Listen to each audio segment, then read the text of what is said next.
I'm also going to introduce my beautiful partner, Nathan Madigan, here. Hello. Hi. He's an amazing photographer, and we met 3 years ago in Australia at the Australian Professional Photography Awards, and we met and fell in love, and it was the crazy kind of archetype love at first sight that you don't think is real until it actually happened. And then I found myself packing up my life in New Zealand, moving over to Australia and starting over a new life with Nath. And he's got some amazing perspectives and is a student of story, and we're going to bring in the hero's journey today as a tool to communicate not only with your partners and your families, but also with health professionals. So I'd love you to consider this next 2 hours that we have together as a really collaborative, open, safe space where you can be honest with yourselves and with each other, especially if we've got parents here, mums and dads.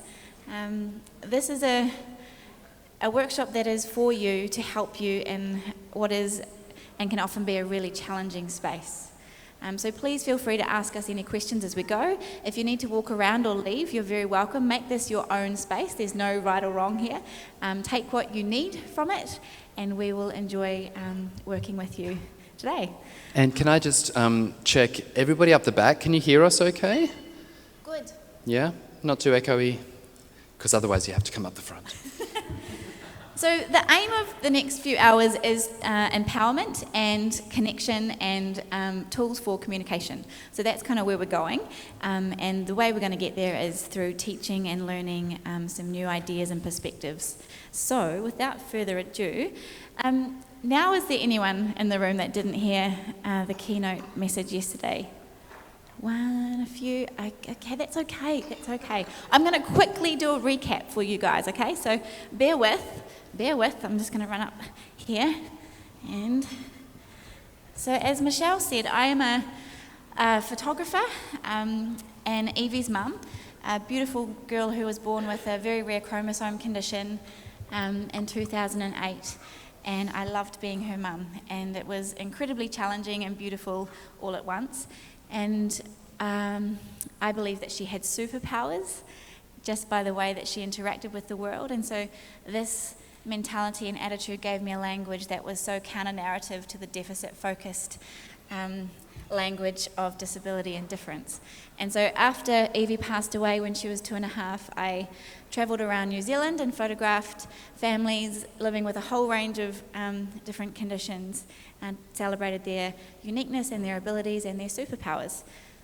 So that was my quick, brief recap from my hour-long talk the other day. Hope everyone caught up with that. Now I'm going to bring Nath onto stage, and he's going to share with us the hero's journey, and this is really fun, so enjoy this. Is it easier if we're up on stage or down amongst you? What do you prefer to look at? I reckon on the ground. Yeah, me too. I reckon we can do both, though. We can do both. We'll be running around. Yeah. It's funny because this is technically a workshop, but we're in this enormous room where you guys are, 50 metres back. So ideally, we can have conversations where you guys can share some of what you're learning or what you're feeling as well. So we're going to have to see how this works. You might need to jump to your feet or throw a hand in the air or just run up to this microphone, but we'll try to give you that chance to do that. So what we'd love to do is I know we're only here for a short amount of time, but if we can give you some tools and just some hard perspectives, then you can take this away and apply it however you want to your life. So what we can't do is lecture you about what to do with your world, because that would be really ridiculous and out of our depth. But what we can do is share what we love and what we're really strong in. And so clearly I want to talk about the hero's journey. It's something that I've been looking into for many, many years. As photographers, we talk about story. As writers, we access thousands of years worth of history and social commentary on what moves an audience, what moves a person. And so I guess the power of story, if you guys could think of something that is something that has moved you, a movie or a poem or a story that you walk away in tears or inspired or something, then that's because writers did something to you. They wrote something in such a way that moved you. And if they do it really well, then you actually get moved towards the things they believe in. There's a lot of power in writing. And so what we've been doing is unpacking those tools in this kind of setting. So hopefully we can take these perspectives and apply them to how we do life. So the great power of the writer is that they work in archetypes and metaphors.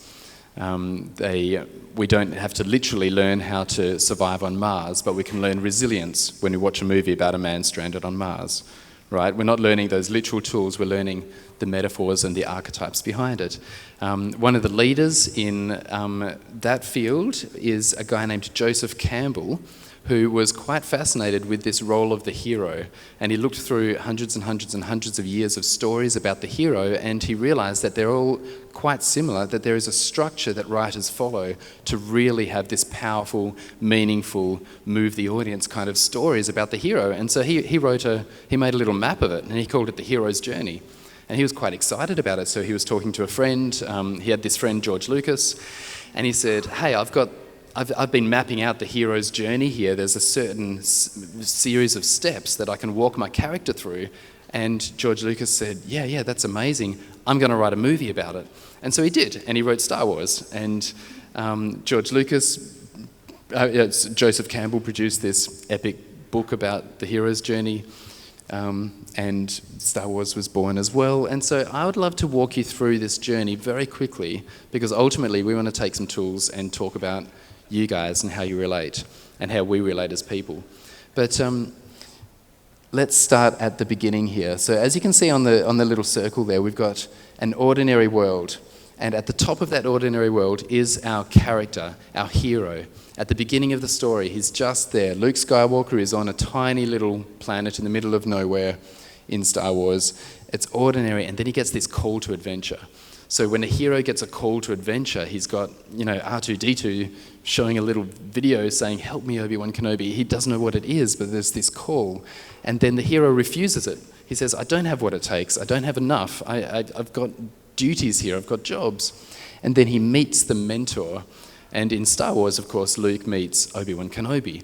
And he starts to discover this other world, and the mentor has the tools and the expertise and the history and the knowledge and the authority to help the hero get over the line. So at this point in time, our hero of this story, if it's Star Wars or if it's the archetype of hero, our hero is pretty weak.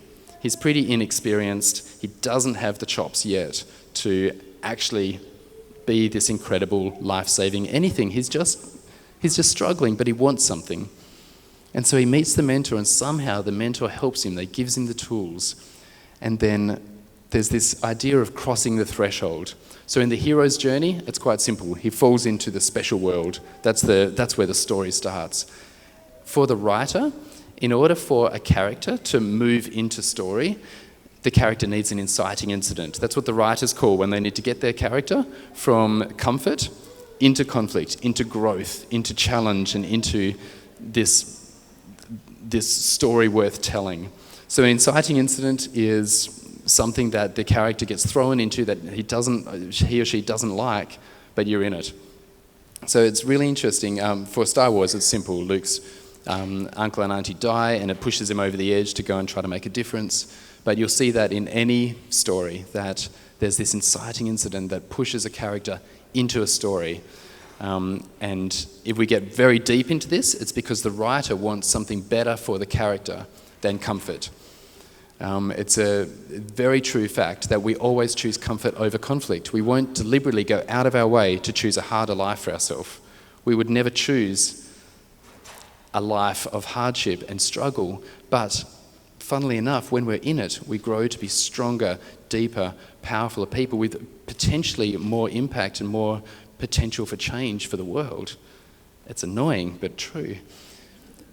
So, let me move faster through this little bit. Cross the threshold. Now Luke Skywalker is meeting some tests and making some allies and some friends and a 300-year-old Wookiee. He finds some enemies and he learns how to fight a little bit, and his mentor starts to train him a little bit, and then they approach the big problem, the big challenge. In the case of Star Wars, it's a Death Star. It's this giant robotic thing that blows up planets. And so they approach this thing and then they go through conflict. Joseph Campbell calls it the ordeal, the reward, the seizing the sword. They go through these highs and lows and this conflict and this growing and this battle, and all of a sudden they return. They head away from that, and there's this resurrection of that challenge, and that's the point where Obi-Wan Kenobi has actually died and Luke Skywalker's gone away, and then he makes that snap decision. He just says, I'm going to fly back and finish this thing, and he's renewed for the cause, and etc., etc., etc. They fly back, they blow up the Death Star, Darth Vader spins out into space, everything is saved, everyone cheers, the world is saved, and that's a complete story. The hero returns victorious and he gets a little award. So, everyone knows this kind of story if they've seen Star Wars. I haven't seen a raise of hands, but who's seen Star Wars here? It's only 1977, I think it came out, so most of us, we've got a chance of watching this. Good. Yeah, so that's the journey of the hero story. What I would love to talk to you about is these three characters that we see in story, and especially we see in this hero's journey.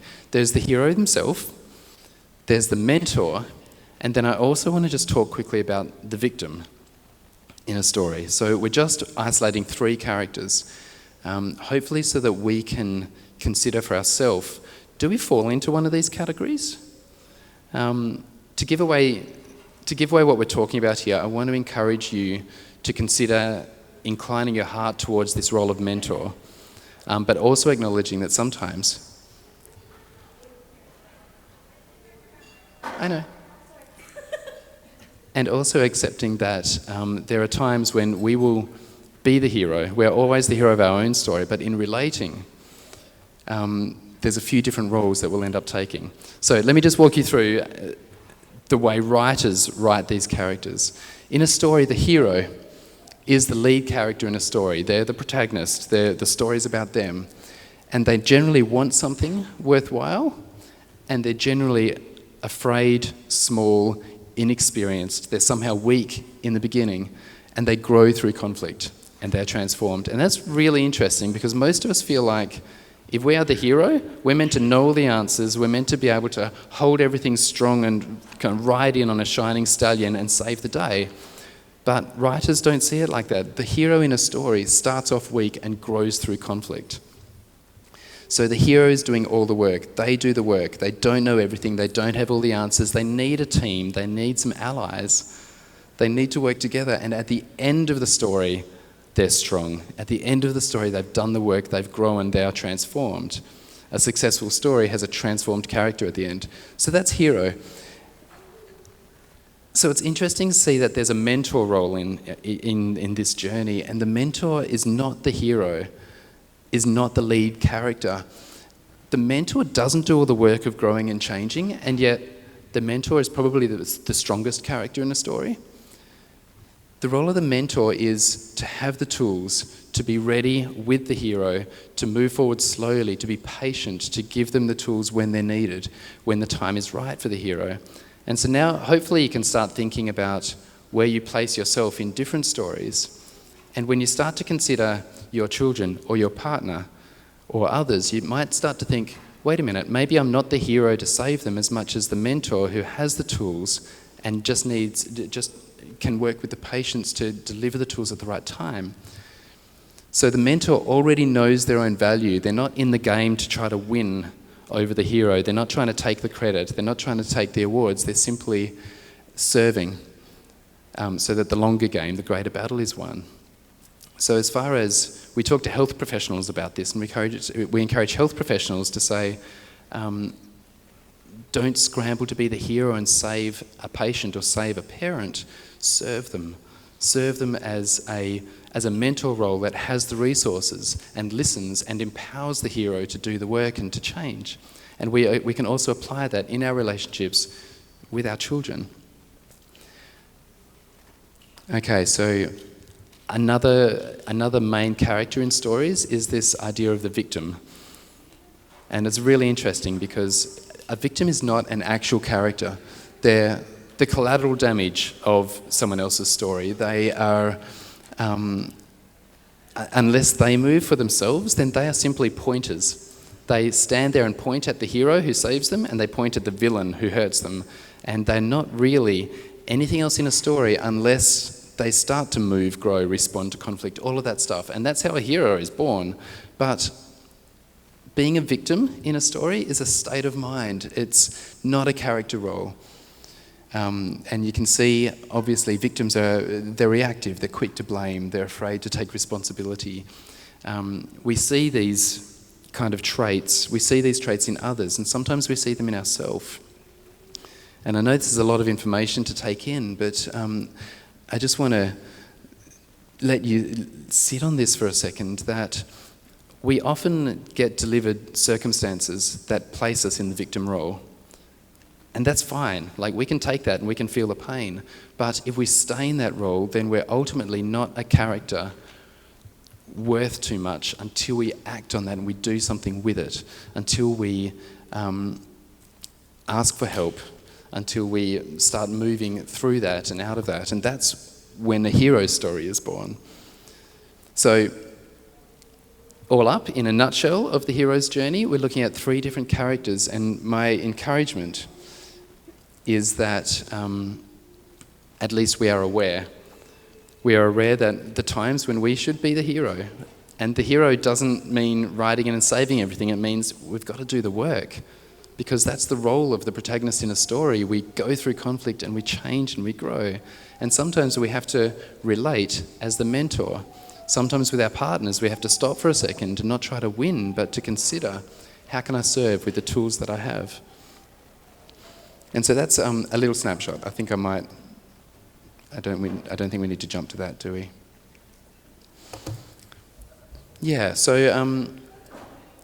if this was a smaller room, we could probably kind of get you guys to grab a mic and just to share thoughts about where you might feel like you are. I can see a mic there. Good. But is there anything we want to just talk about here before we move on to some angles on empathy? How does this sound for you guys?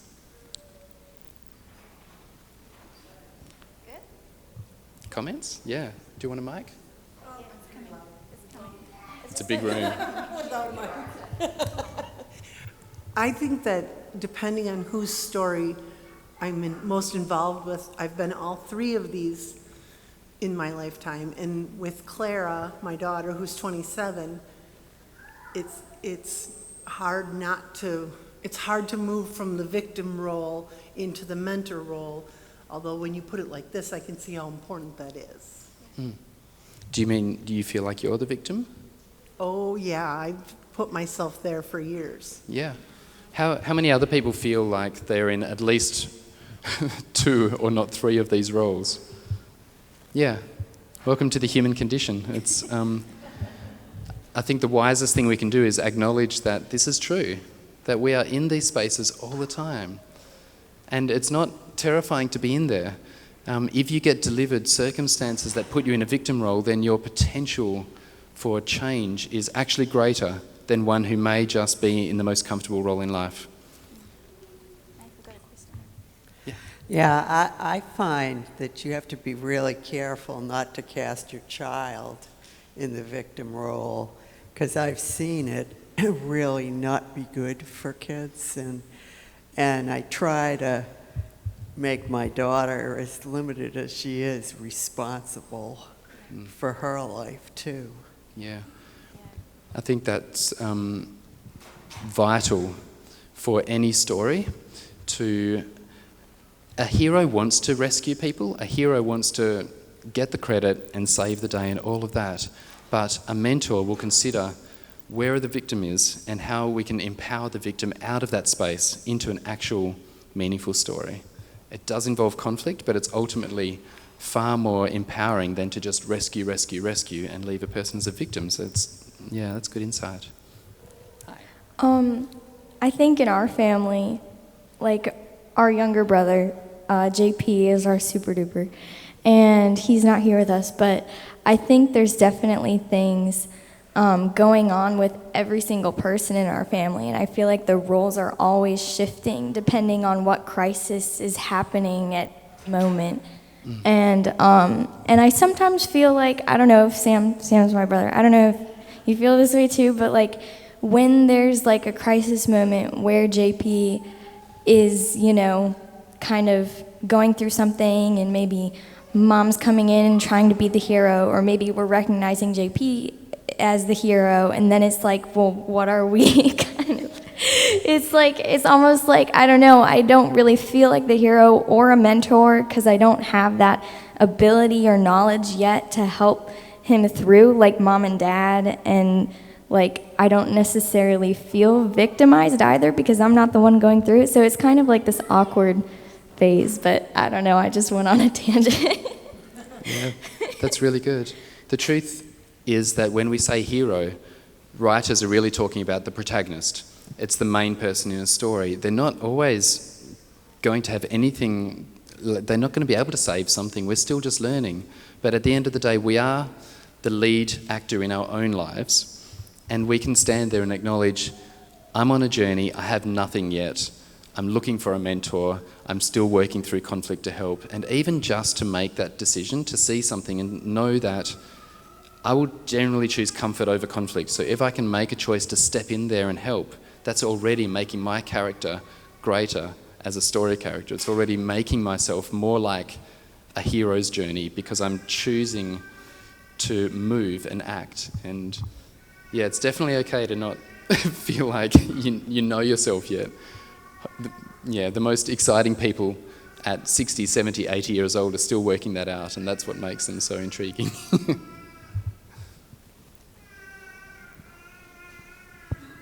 She could be an ally or a member of the team, though, right? Yep. Yeah, exactly. Yep. And it is a journey and a process, and you know, in that circle that you saw, there's so many pieces and parts. And this presentation, this piece of it, isn't to confuse you and think, where am I? I'm all of these things. It's more just as a way of kind of identifying some behaviours and characteristics of often what goes on in your everyday life, and to not bamboozle you. So hopefully it'll become clearer for you. But thank you for sharing your perspective. Any other thoughts out there? Often with this piece, once people get chatting, then it just keeps on getting deeper and deeper. So we don't have to get too deep now. I'm just going to steal that. Yeah. Steal this thing. Do you want to talk about empathy yet? Yeah, I'm going to. From this, we're going to sneak to these 3 questions. And if you're in the keynote the other day, this is a piece that I find really important. And I thought that as a group, it would be really powerful to spend some time and answer these questions, especially if there are mums and dads here or members of families here. And it'll be really interesting to write your own and then share them with each other. And I think sharing them with each other is really powerful, because sometimes we may not be aware of what our partner or our family or our brother and sister are proud of, or what they hope for, or what they're afraid of. And so how we're interacting with each other might not be landing. So can we do that? Can we spend a few moments just to be with yourself and answer these questions?